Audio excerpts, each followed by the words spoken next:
بسم اللہ الرحمن الرحیم۔ السلام علیکم ورحمۃ اللہ وبرکاتہ۔ محترم ناظرین، رمضان المبارک کے اندر سوشل میڈیا کے اوپر ایک حدیث بنا کر اکثر وائرل کی جاتی ہے، اور وائرل کرنے والے اکثر ہم میں سے سادہ لوگ مسلمان ہی ہوتے ہیں کہ جو آدمی رمضان المبارک کے آخری جمعہ کو 4 رکعت نفل ایک سلام کے ساتھ پڑھے اور اس میں سورہ فاتحہ کے بعد 7 بار آیت الکرسی پڑھے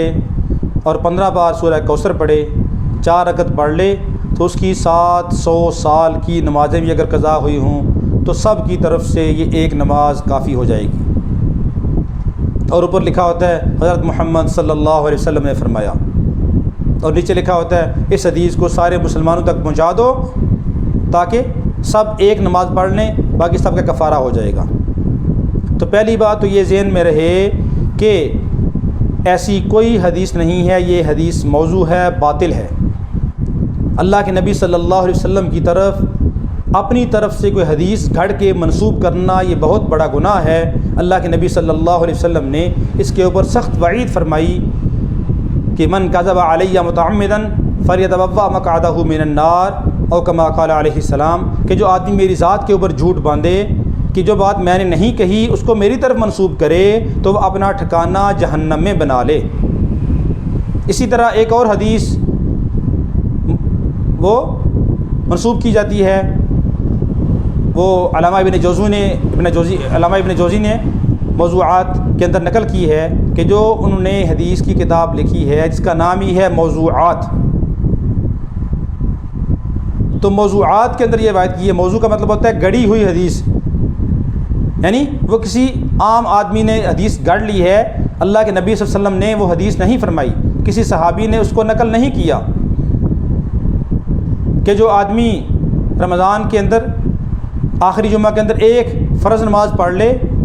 تو اس کے 70 سال کے فرائض اس کے ادا ہو جائیں گے۔ تو یہ حدیث بھی باطل ہے، موضوع ہے۔ اسی طرح ایک روایت یہ پیش کی جاتی ہے کہ جو آدمی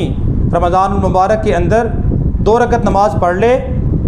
وہ قضاء عمری کی نیت سے، تو اس کی پچھلی ساری کی ساری نمازیں وہ ادا ہو جائیں گی۔ تو یاد رکھیے کہ فرائض جتنے بھی ہیں وہ آنن فانن ادا نہیں ہو جاتے، ان کو ادا کرنا ضروری ہے۔ بلوغت کے بعد جتنی نمازیں قضا ہوئی ہوں ان کو ادا کرنا ضروری ہے، وہ 2 رکعت سے 4 رکعت سے ادا نہیں ہو جائیں گی۔ جتنی نمازیں آپ کی چھوٹ گئی ہیں بلوغت کے بعد ان کا حساب کیا جائے کہ وہ 400 ہیں، 500 ہیں، 1000 ہے، 2000 جتنی بھی ہیں، اور اس کے بعد ان کو ایک ایک نماز ادا کرنے کی کوشش کی جائے۔ آدمی نیت کر لے تو اللہ رب العالمین آسان کر دیتے ہیں،